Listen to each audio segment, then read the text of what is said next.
এই মনসুনি দ্বীপ থেকে আমি 5000-এরও বেশি ভোটে নির্বাচিত হব। এটা শুধু সময়ের অপেক্ষা রয়েছে।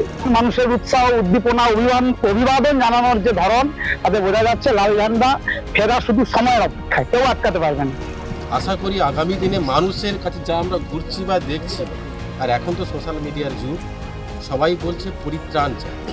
মনসুনিকে ঘিরে যে পরিমাণ রাস্তাঘাট করা হয়েছে সুন্দরবন উন্নয়ন পর্ষদ থেকে, আমাদের গঙ্গাসাগর বকখালি ডেভেলপমেন্ট অথরিটির তরফ থেকে, এবং সর্বশেষ পঞ্চায়েত অ্যান্ড রুরাল ডেভেলপমেন্টের তরফ থেকে পথশ্রী 1, পথশ্রী 2, পথশ্রী 3 এবং পথশ্রী 4 এর মধ্যে আপনারা দেখেছেন মৌসুমীর পরিধি কমে গেছে।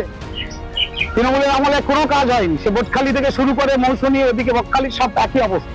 আমরা আগে প্রথম আমাদের নদী বাঁধটাকে বাঁচাতে হবে, নাহলে আমরা গোটা সুন্দরবন তথা এই মৌসুমী, নামখানা, বকখালি, ঘোড়ামারা শেষ, ফলে এগুলোকে বাঁচাতে হবে। এটাই হচ্ছে প্রধান ইস্যু। যুব সম্প্রদায় যেটা আমাদের বর্তমান সমাজের সম্পদ, সেই সম্পদকে এখন বর্তমানে এই সরকার একেবারে ছুঁড়ে ফেলছে। তাই তারা ঠিক করে রেখেছে 29শে এপ্রিল এই 132 আগর বিধানসভাতে ভোটটা পদ্ম খুলে দিয়ে ওই তৃণমূলকে ছুঁড়ে ফেলবে বঙ্গোপসাগরের কোলে। নদী বাউন্ডারি বাঁধ এটা একটা জ্বলন্ত সমস্যা। আমাদের মাননীয় মুখ্যমন্ত্রী মমতা বন্দ্যোপাধ্যায় ওয়ার্ল্ড ব্যাংকের সাথে একটি চুক্তি স্বাক্ষরিত করে। মোট 4100 কোটি টাকার একটি চুক্তি স্বাক্ষরিত হয়। সেই 4100 কোটি টাকাতে ওরা দেবে 70%, আমাদের দিতে হবে 30%।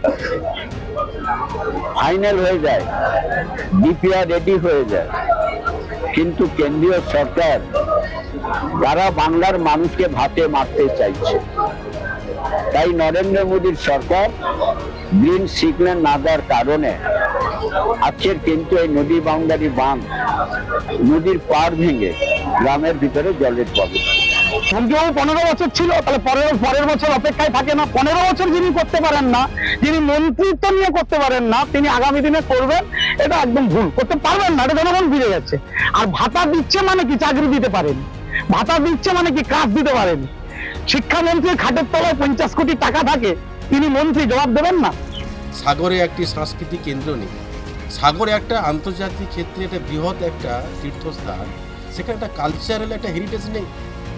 ডেভেলপমেন্টটা কোথায়? রাস্তাঘাটে উন্নয়নে টাকা দিচ্ছে, সেখানে এডিবি ব্যাংক দিচ্ছে, এশিয়ান ডেভেলপমেন্ট ব্যাংক দিচ্ছে, চারিদিকে ঋণের বোঝা হচ্ছে। মানুষ তো দেখতে পাচ্ছে কিভাবে ঋণ করে নিয়ে শুধু ভাতা দিয়ে আমাদেরকে রেজিস্টার ভাতা করে দিল।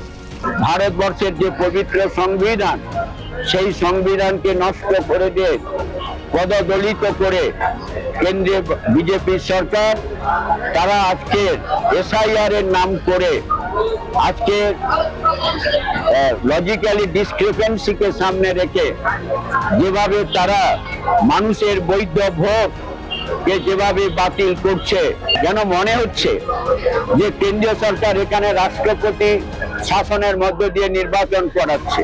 আতঙ্কিত তো এখানে কেন্দ্রের বিজেপি, মোদী, মমতা মিলেই করেছে।